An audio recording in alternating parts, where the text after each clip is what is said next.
Welcome to Live Happy, Eat Dirty, a podcast full of quick and dirty health and diet ideas for real people, hosted by me, Kate Harrison. Keep listening for the latest weird and wonderful ideas and interviews from the worlds of psychology, nutrition and more. If you loathe detoxes and clean eating, but love evidence-based tips and eating well, you're in the right place. Because you can be slim without giving up cheese, you can be fit without ever trying a triathlon, and you can enjoy your life without having to be a saint. Ditch the guilt. A happy, dirty life is so much more fun. Here's today's show.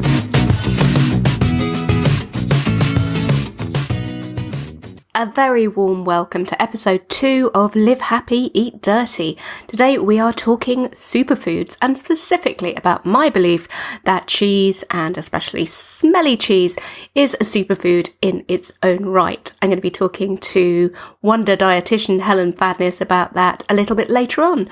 And also celebrating publication of my new book, The Dirty Diet, Ditch the Guilt, Love Your Food, which is partly why I've renamed this podcast, because it reflects the broader approach that I'm taking to eating well and living well. I've got a new copy of my book in front of me. It's always an exciting moment when something comes out, and especially this one because it's really, really close to my heart.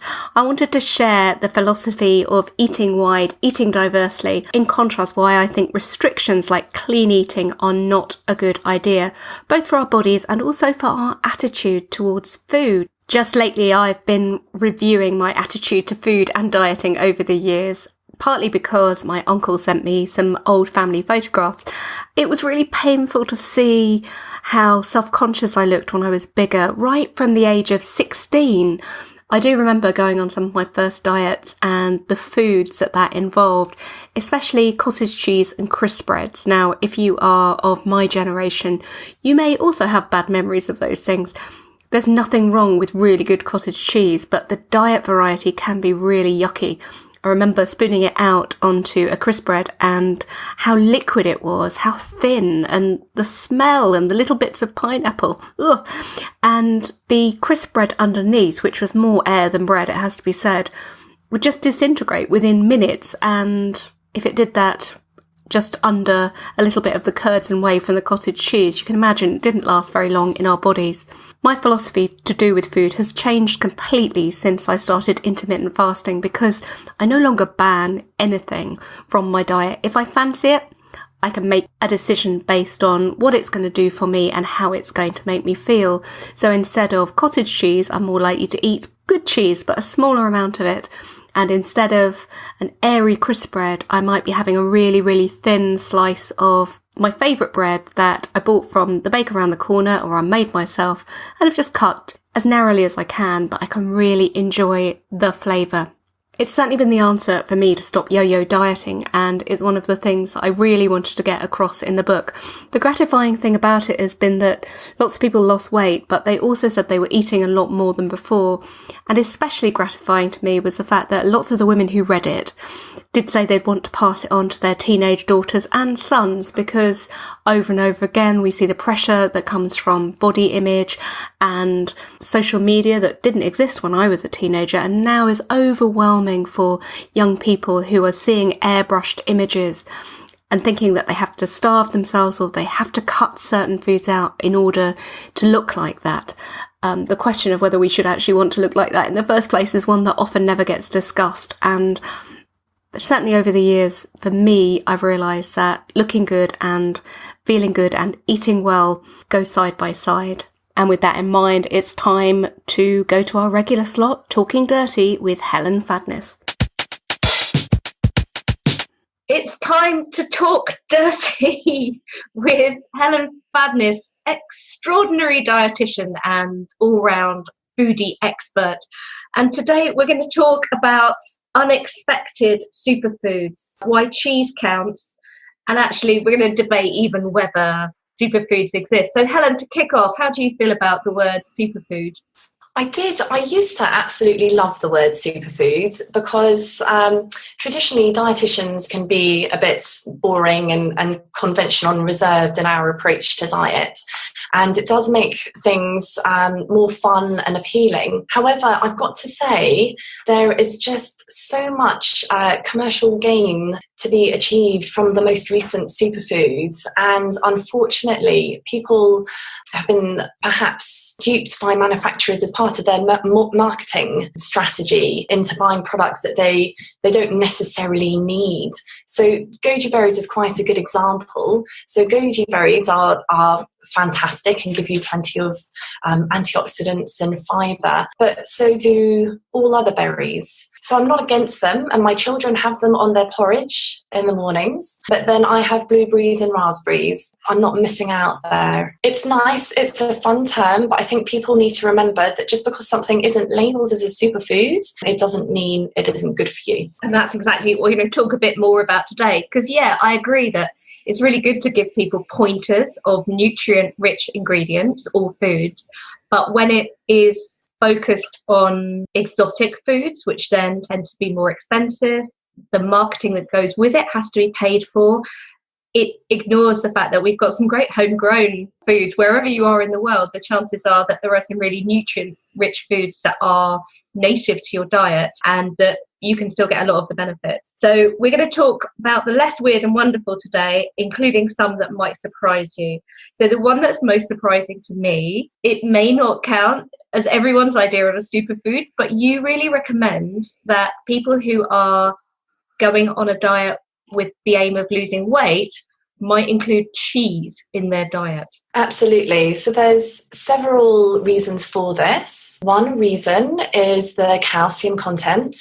So diets that are higher in calcium have been shown to aid weight loss compared to those that are not. And it's been shown in various different studies, including one where a group of women were on a diet with a certain amount of calories and another group with the same amount of calories, but a 500 milligram supplement of calcium lost more weight. So it's the calcium that you're getting from the cheese. We also know that the fat within cheese increases the fecal fat content. So basically, you pass some of the fat through. It doesn't all get absorbed. And this could be the reason why recently some high-fat diets have been shown to be more beneficial, or diets including dairy, to not necessarily affect heart disease in the way that we thought that they did, and that it's the diets that are lower in fat and higher in carbohydrates that increase the risk. So it's not the evil that we once thought. And of course, the probiotics within cheese, so those lovely mold-ripened cheeses can help enhance our microbiome, and this in turn can lead to all of the lovely health benefits that we know from having a diverse microbiome with the healthy types of bacteria. So within cheese, we are basically getting potentially some bugs that will aid our digestive system. So a nice smelly cheese with lots of blue veins in it, that's sign of microbial activity. And also we're getting all the flavour with the cheese, but because of the calcium content, we may not be getting all the fat. So we're feeling full up, but we're, as you say, it's not necessarily sticking around in the body in the way that other fats might.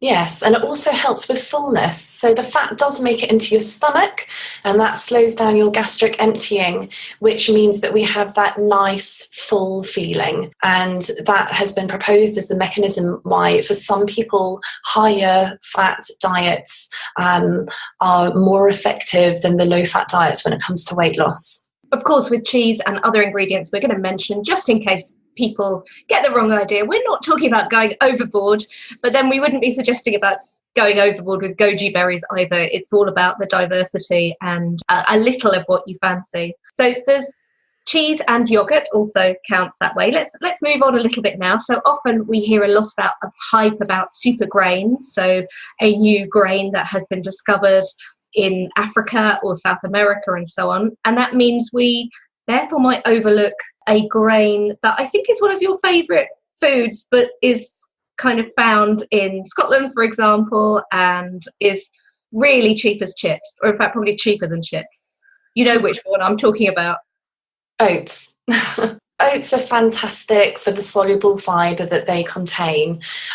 So oats have been found to reduce cholesterol levels. And they can also make the glycemic index of a meal lower, which means that your food is digested at a slower rate and it has less impact on your blood sugar levels if you have diabetes. So yes, I'd say oats is certainly my favourite grain. Oats in porridge, flapjacks, granola bars.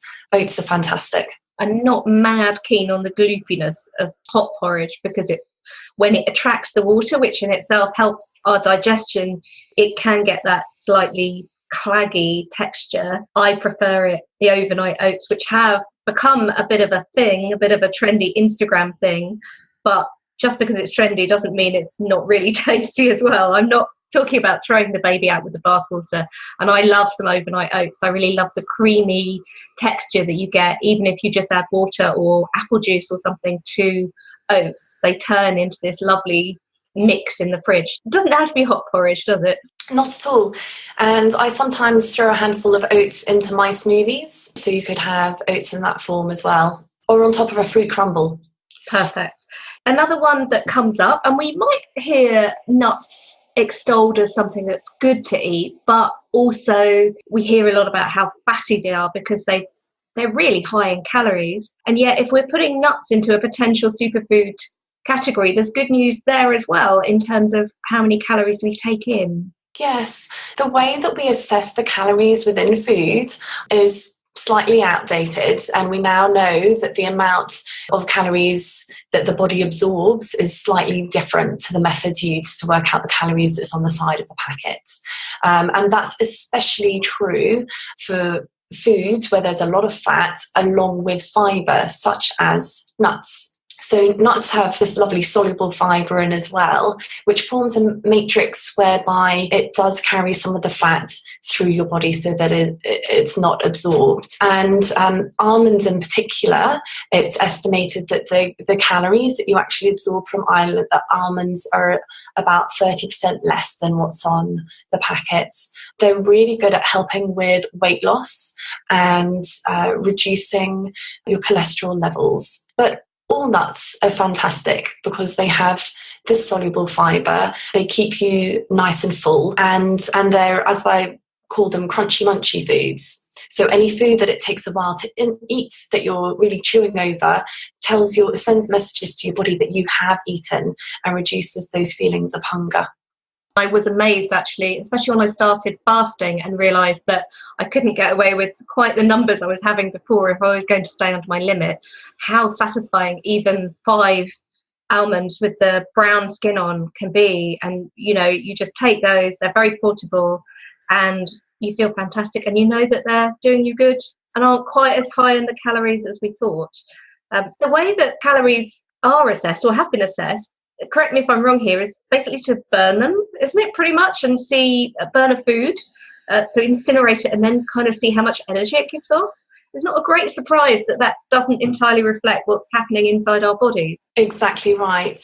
And we know so much more now about how different foods are harvested by these bacteria in our guts and the microbiome, and that some foods harvest more calories than others, and in turn the types of bacteria harvest different amounts of calories than others, which goes some way to explain why on exactly the same calorie diet some people gain weight and others do not. In part it's the quality of food that they're eating, but also it's the quality of their microbiome.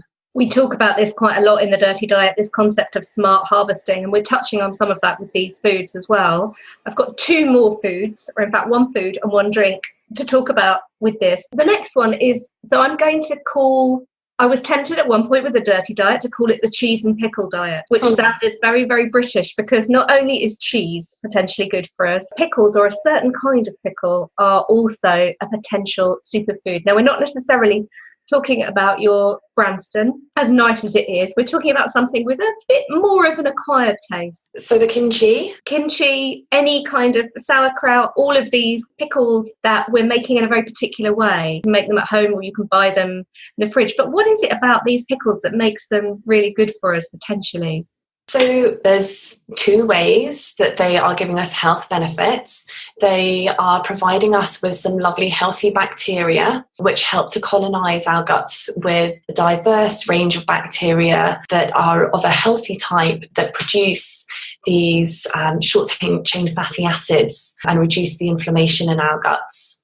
And this in turn has been shown to help with obesity, with fat stored around our middles, with blood sugar levels, but also they're giving the fertilizer for those bacteria, the food that they eat of within our guts, because they're very fibrous. So just having a little bit on the side of your meal, a bit of kimchi or sauerkraut, or even olives is a great way to enhance your microbiome. People might be conscious, especially if they try and make it themselves, that there's quite a lot of salt involved in making these fermented pickles. So when I made my own sauerkraut and kimchi, one of the things you have to do, you find raw vegetables and then you have to massage. It's quite therapeutic. You have to massage in salt into the vegetables to release liquid, which then ferments over time, ferments the vegetables and creates this very funky, sharp tasting pickle, which goes with all these things. Are you worried about the salt side of it?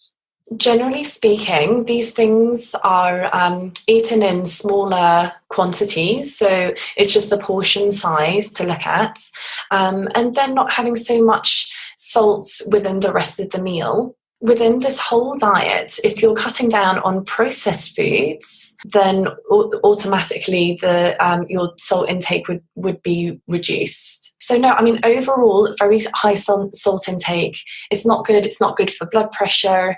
It's not good even for your gut bacteria. But for the quantities that you would end up taking in from the fermented foods, it's fine.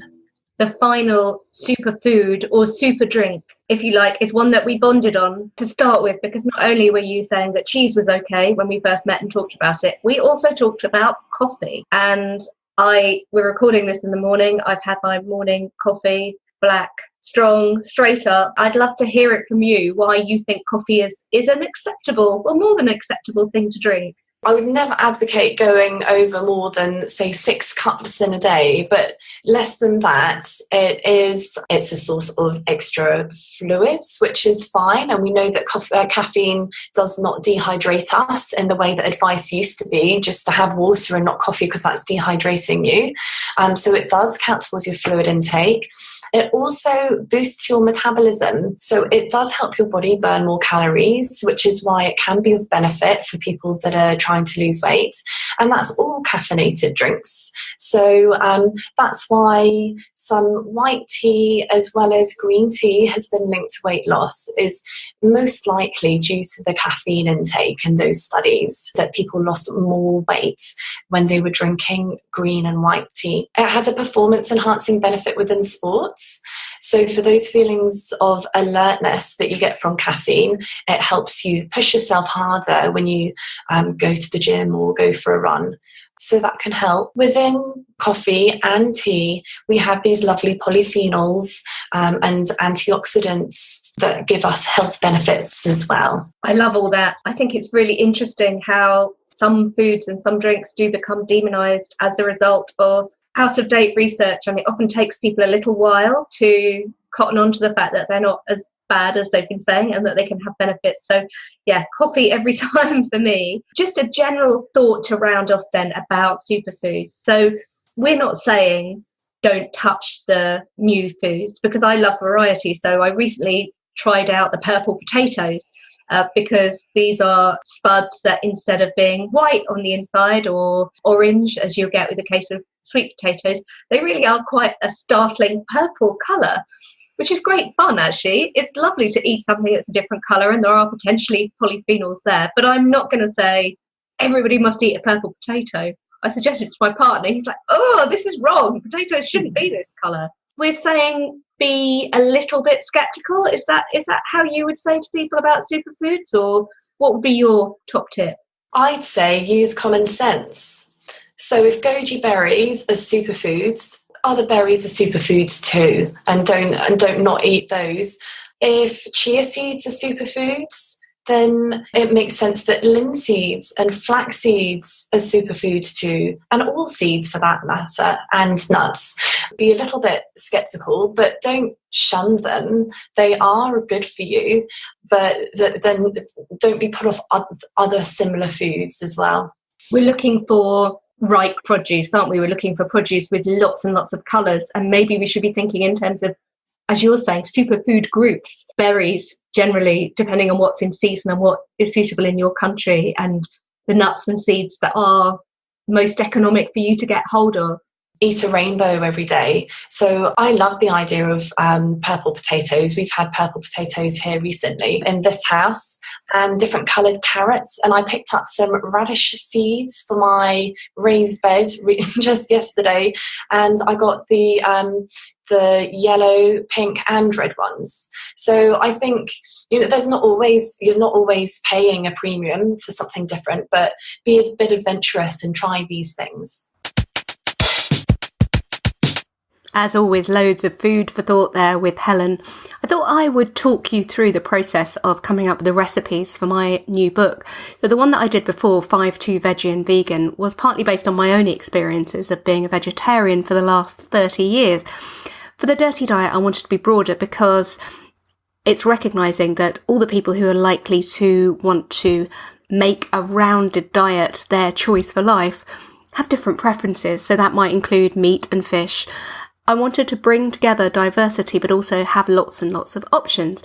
And I developed the recipes and then shared them with our testers, who were literally testing the recipes right around the globe. We had people in South Africa, in Australia, in New Zealand, in Canada, in the US, the UK, other parts of Europe, Singapore. Lots of people with different food traditions and different ingredients available. I developed about 50 recipes for this particular book, but it adds up to a lot more because there are so many varieties and variations you can have.